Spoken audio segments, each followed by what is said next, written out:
Welcome to the Motherhood Alliance podcast, the podcast dedicated to empowering moms and families on their health and wellness journey. I'm Brittany Suttner. And I'm Andrea Rinkus. Together, we're here to explore holistic approaches that go beyond conventional medicine. Each week, we dive into topics that matter most to you. Everything from nutrition and mental health to alternative therapies and natural living. And whether you're a new mom navigating the early stages of parenthood or a seasoned pro looking for new ways to support your family's well-being, you're in the right place. Even better, all of our guests are local small business owners who you can actually talk to and work with. You can learn more about today's guest and connect with hundreds of other health and wellness professionals through our informative and easy-to-use directory at motherhoodalliance.com. Before we get started, keep in mind that this podcast is for informational and educational purposes only and is not a substitute for personal healthcare advice. Please consult your healthcare provider before making any changes based on the podcast content. Thank you for joining us on this journey. Are you ready to help your family thrive? Let's get started. Hi, we are Britt and Andrea from motherhoodalliance.com, and we are excited to welcome you to a 4-episode series with Stephanie Bohn, a highly skilled speech-language pathologist and the founder of Rooted at Home, a Fox Cities-based therapy practice that brings speech, language, and feeding support right to where families feel most comfortable, and this would mean into their home, meeting them at parks, joining them at childcare centers, or even virtually. Stephanie holds a master's in speech-language pathology, a bachelor's in communication sciences and disorders, and is a certified lactation counselor, so she knows her stuff. But what makes Stephanie truly special is her passion to help all families have deep conversations and stress-free meal times. This passion stemmed from a deep personal experience with her grandma, which she shares about in episode 1. In our 4 episodes together, we chat about early communication tips, picky eating, how therapy doesn't have to happen in a clinic to make a big impact, and how to utilize play to help kids develop healthy communication and eating skills. On a personal level, Stephanie was born and raised here in the Fox Valley, and she finds joy in reading, biking, baking all things sourdough, and spending time with her husband. Let's welcome Stephanie to the show. Hey, everybody. Welcome back. We're excited you're back here with us. And we also have Stephanie back here in the studio with us. Welcome back, Steph. Thank you. We are going to continue our conversation from episode 1. In that episode, if you did not listen in, I highly recommend going back and listening to it because she really gave an awesome overview of what a pediatric speech therapist does. And we also did start talking about the communication side with littles. But we're going to be diving more so in the communication side in this episode, and she's going to be giving us some really awesome tips for helping kids develop communication early. So I think to kind of kickstart this episode off, Steph, let's just start high level with where does early language development start? Most simple answer I can give is at home. We talked a little bit in the last episode about the difference between receptive and expressive language. So for anyone who didn't catch that piece of the first part of our conversation, receptive language is really that understanding with your child and the things that they're hearing, what's the meaning associated with it? How are we teaching them that? And then that expressive piece of, okay, how are they using their body, whether it's their words, their signs, their gestures to communicate like what they want and need. Mm-hmm. Yeah. And so us modeling that from when they are teeny tiny, that's how they start to develop it, right? Absolutely. By watching us, essentially. Yes. Yeah, just being a part. How much does it matter with, I'm thinking about babies right now. A lot of times you're baby wearing or you have them in a swing, and even though they're around you and you're talking, they're hearing that, they don't actually see your lips moving. How important is that aspect? It's important, but I think sometimes if we focus on that, that's not really like what we want to be, right? So, sometimes even like we were talking about book reading in the last episode, like if we can have your child like actually turn to see you or they're next to you on the couch, right? A lot of times we plop them in our lap, their back is like to our chest. Okay, but they're not actually like seeing us and they're seeing our facial expressions. Like just thinking about like, where are we when we're talking with them? And even if you're baby wearing, right? Like they can still look up at you. If they're out, they're seeing the world, but just those different ways, like more opportunities and exposure to different places is always going to help them be like well-rounded with that language exposure.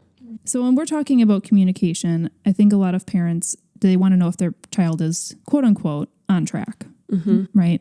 So let's start by talking about some of the typical milestones that you're looking at as an SLP and then kind of the common age for each one. And then kind of looping even more into it, at what point should parents know if they should seek help or not? Like, what is the range where you're kind of like, kids are different. They need different time spaces to bloom in this area. So at what point are you kind of past that typical age and it's like, all right, now it's time to maybe seek some help. So walk us through the milestones. So before talking about that, I just want to touch on the fact that when it is, midnight, 1 o'clock, 2 o'clock, and you're feeding your baby and you're doom scrolling, you are going to find mixed information about those milestones. And I am just here to validate, as a speech therapist, it is super frustrating because you might go to the doctor and you fill out your little questionnaire and they say, is your kid saying this many words? Oh, you failed the screen, right? And then you might go to a website and they say something completely different. There is no universal milestones. Every organization has their own. Super confusing. So just something to... So frustrating. Yeah.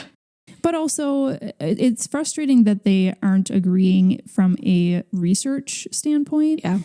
But maybe it's actually okay too, because it makes parents, as long as they know that, Yeah. it makes them go, okay, there's a huge grace period here. Right. It's such a gray area, like all across the board, I feel like, with those milestones, because people used to say, hey, your kid should be walking by a year old. And now like we're given leeway up to like 18 months old. Oh, right. wow. But if you're talking to grandma, she's like, oh, they should be walking by a year, So there's a lot of different milestones. But when we think about like typical milestones, we can break it up into, honestly, like each month, but that's just like a lot of work. So when I think about from like the beginning of just like birth through 6 months old, like that cooing, that smiling, just those foundational skills is really something that we're looking for. Responding to those sounds, recognizing your face, and just like blowing raspberries and squealing and like that laughing, like those are just some of those early like foundational skills that we look for even from the very beginning to like make sure a kiddo's on track. And it's not like once they hit 6 months, if they're not doing something. Yeah, we got to hit like the panic button. Yeah, hit the panic button. I Right. feel like a lot of parents, I don't know, it seems like they're panicking because, Absolutely. Their kid is not at that exact level. Right. But like you're saying, every entity out there that's, APA and speech language pathologists, and like that's all different. So Right. keep that in mind. Right. Yeah. And for those panic moments, like give me a call. Yeah. We can talk about it. That's a great idea. We can do one visit, give you some reassurance. And if they are on track and if they're not, then we can jump into something right away to get started. At what point should kids be forming their first words, roughly? Roughly, I say around like that year of having a word with meaning. So, right, when we talk about like babbling and kids are babbling like mama, mama, mama, and it's like great. And we talked about in the last episode, like associating that with mom. But, when we're thinking about like those first words, like, are they using it to call for you? Are they using it when you walk in the room, right? Like, we want to make sure there's some intentional meaning behind it when we consider it like to be that first word. But, I think before we jumped on, we were talking too about like your son. Yeah. And, a first word can still count as like a sign or a gesture as long as there's like shared meaning behind it and they're using it like appropriately and consistently. Well, let's talk a little bit more about that. Different ways of communication, even before the first word. We're talking sign language. Baby sign language is huge. Yeah. Kids can a lot of times use their hands or body to communicate a lot of times like before those first words come. And some people will say like, oh my gosh, I don't want them to learn sign language because it's going to prevent them from like using their words. We can give them exposure to all these different ways and give them a platter of what's going to work best for them. Yeah. So, if we're only signing it and we're not using our words, okay, then we're only focusing on that. But you can sign it and say like Absolutely. more, you want more at the same time and give your child that choice of what works best. And a lot of times once the words come, those signs fall, like they just go away because the kids are learning. It's a lot easier to just use their voice because you don't have to look at their hands, right? Yes. And a lot of times kids will make a sound. They're like, well, they're signing more. Okay, that's a start. Mm-hmm. This also makes me think about when a kid has siblings. And so oftentimes when a little one has siblings, the siblings do all the talking for them. Yeah. And so this is where a lot of families are probably like, oh, they're delayed because my first one spoke earlier and now this one doesn't really have to, but I'm also concerned because they're not hitting the milestones. And do you have any other thoughts on that for the families that have multiple kids? A big part of thinking about older siblings' personality, right? Like you have some big personalities in your family. That's totally fine. How can we use that as a strength? And I talk so much with families about that. Like if we have 100%, right, of just like a chart and your oldest children are taking up 85% of that, it leaves a really small percentage for your youngest child or the one who's maybe not using as much communication. But how can we use that to, as a benefit to work towards that child like learning? Like how can we use the older sibling to help? Like, hey, like let's help teach. Involve them. Yes. Like let's go to the store and let's teach them about, the fruit and let's go pick these things out together. Like put them in that position where their strength can be used to help. But it's, a lot of times there's personality too, like your third baby or your second baby or whatever number you're on, that might be your most chill baby. That's okay. We still got to think about like those foundational skills. After that year-old milestone, we're typically looking at kids starting to use about 10 to 15 words. They're following some of those simple directions, starting to point, use some of the waving, for hi and bye. Then as we get closer to that 24 months, 2 years old age range, we're really looking at them having about 50 words so that they can start to use those single words to combine them into phrases. It's really hard to combine phrases and come up with like, Mama, help, if you don't have those as single words and like know what that meaning is. We'd also start to think about as they go over that 2 to 3 year old standpoint that they're building those phrases then into 3-word phrases and they're, following 2-step directions of like 2 things at one time. As we get into that 3 to 4 year old range, that's when we would start to expect to hear some of those sentences really forming and more of that conversational speech going back and forth. And around that 4-year-old time frame, we're expecting kids to be 100% understood by any unfamiliar listener. Mm-hmm.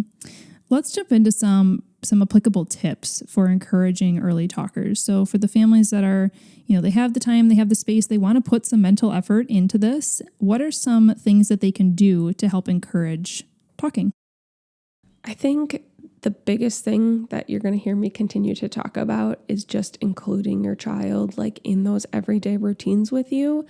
And us using the words and having that association as close to that word. So when I say that, if we're going to talk about milk, like let's make sure the milk is out on the counter or we're pouring it into the cup. So when we're saying milk, they're understanding, oh, what's getting poured out, like that's milk, it's not water, right? I mean, we are all using language as a shared understanding. And when you're pouring that out and you're talking about it and like, oh, can you feel this? The milk is cold. Like, let's go put the milk back in the fridge.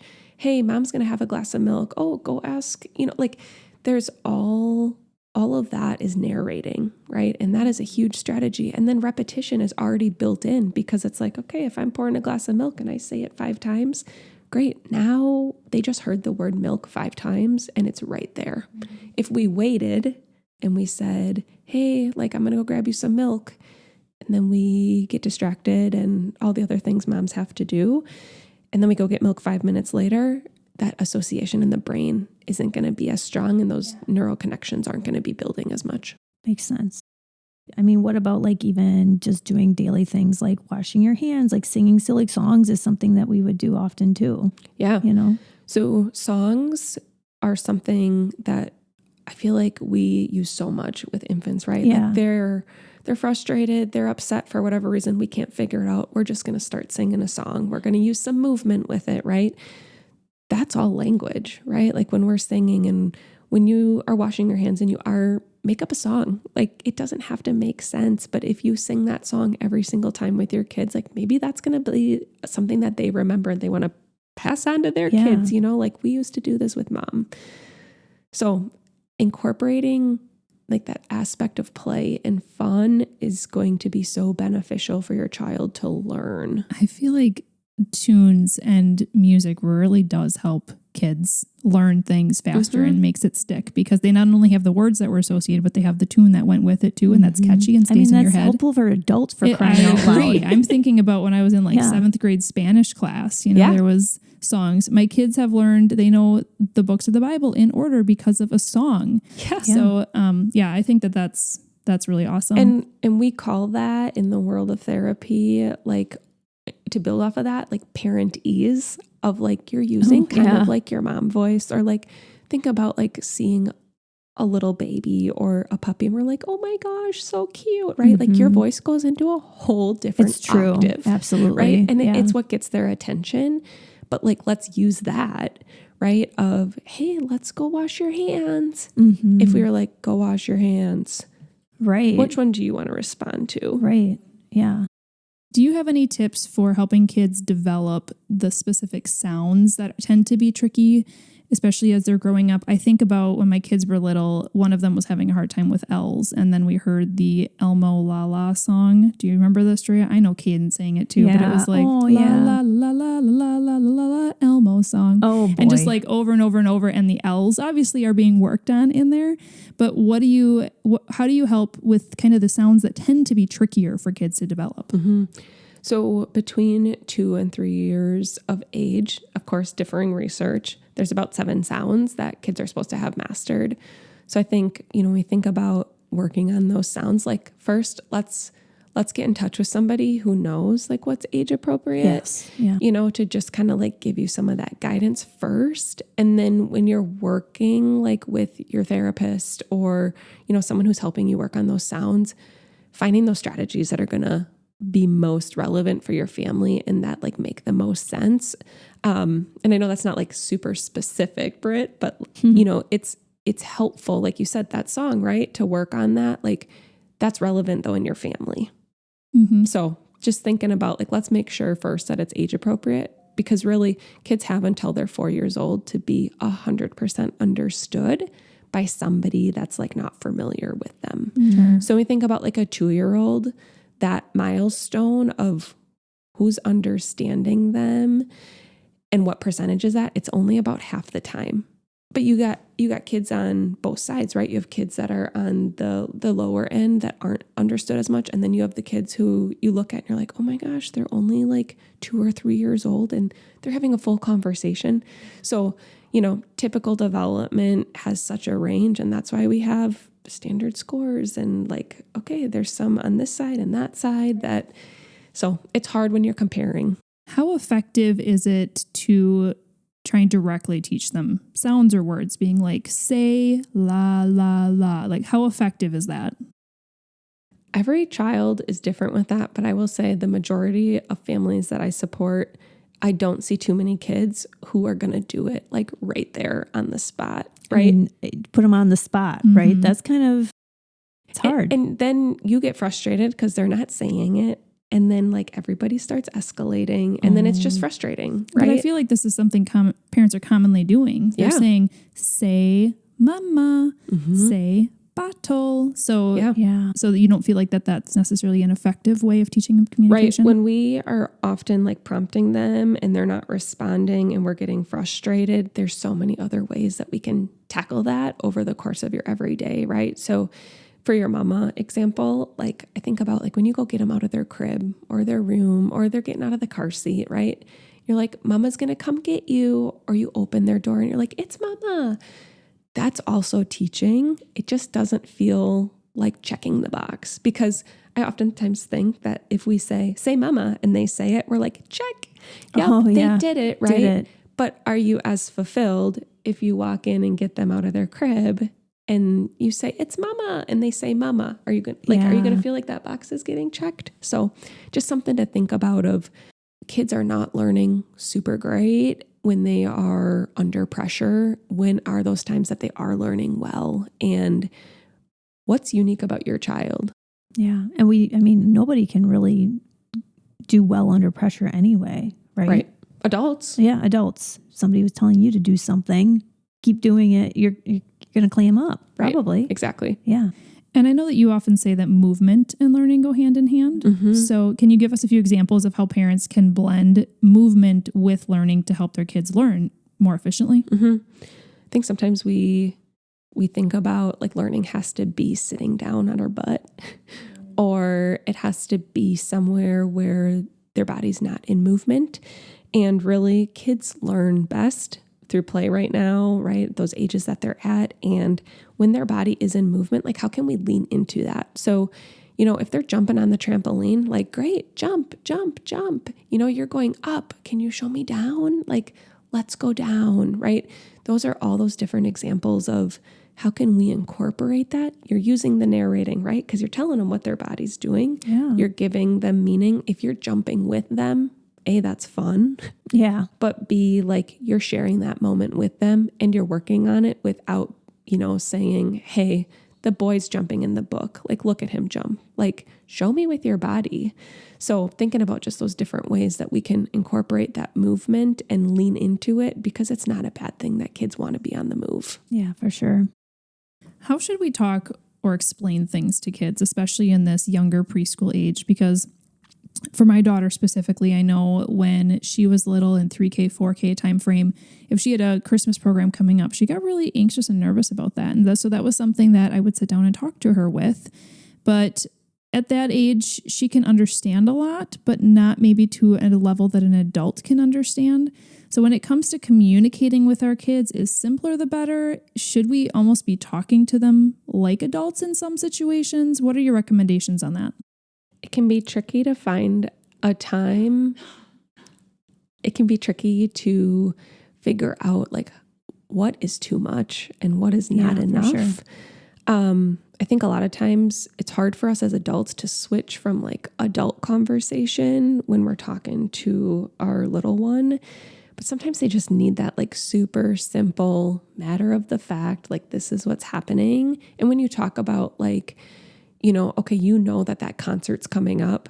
How much time are we going to use beforehand to prep? Like that's where my mind goes of maybe the day before is not enough time. Like maybe we need to look at the calendar and mark off the days. And so you can have multiple days where you're talking about it. So you're not giving her like too much information at one time. But really when we're explaining things, simple and repetition is going to be so much more helpful, because we can go on like super long run on. Oh, I know. Tangents. I've done that before where when my kids were little, and even now, but they're different. They're 11 and 9. So I don't know. But when they were little and I had to explain something, like if it was running across the street, instead of saying, stop, can't do that, or stop, don't run across the street. Sometimes I would do that, but sometimes it would be like, oh no, honey, we shouldn't do that. And then her eyes would just glaze over, and like, sometimes it's effective and sometimes it's not. Sometimes you just have to be very straightforward. Absolutely. One of the other things that we can think about is just pausing and waiting and having that response.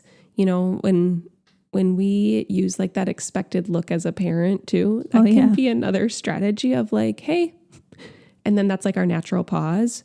So just ways to incorporate, like give them some time to think, give them some time to even like respond. Sometimes we're just bombarding them with information. Yeah. Their brain can only process so much. Yeah, that's a great point. To round out this episode, something I know that you've said, and I love this, is that being present, not perfect, is always a great place to start. So what would be your gentle reminder for the parent who worries that their child isn't hitting specific communication milestones when the internet says that they should be? What would be one last word of encouragement for them? I think always go back to your child best, and they are always going to learn the most from you. We as speech therapists are here to be a resource for you and a support, but therapy doesn't have to be all the time. It doesn't have to be perfect. If you are there and you are in that moment with your child, like find the joy in it and make the most out of it, but don't make it feel like therapy, because it's going to give you the ick. It's going to give your child the ick. They're going to know it's not like a genuine interaction, but really just be there with them in that. And that's my goal, is like help families be in it with their children and be present. And I don't get it right every time. I tell families not, like, hey, let's not prompt them with say X, Y, and Z. And then 2 minutes later, I'm doing it. Right. I mean, that's what I went to school for, and I'm still doing it because it's a natural way that we a lot of times interact with kids. So don't put that pressure on yourself to have to like get it right every single time. Just be there like in it with them. Well, and circling back to what you do with Rooted at Home, I love that you go to people's homes. So if you didn't listen to episode 1, Steph went into some detail about the different types of speech therapy that there are, the different kinds of locations you can go for it. But she does this private practice. And so she comes to your home so your child can be in their comfortable environment. And that way, when she's doing a evaluation, she can actually see them. They're talking, they're comfortable, right? And they're excited to see her there. But do people need a physician's referral for speech therapy? So a physician's referral is not required. Your concerns as a parent is enough. And because Rooted at Home is private pay, any family that's looking for speech or feeding support can get that in their home. Just by reaching out on the website, I have a contact us section where you can put in your information and some of your concerns. And then I'll get in touch with you and connect with you and just kind of learn more and see if we're a good fit for each other and kind of share more information that way. Okay.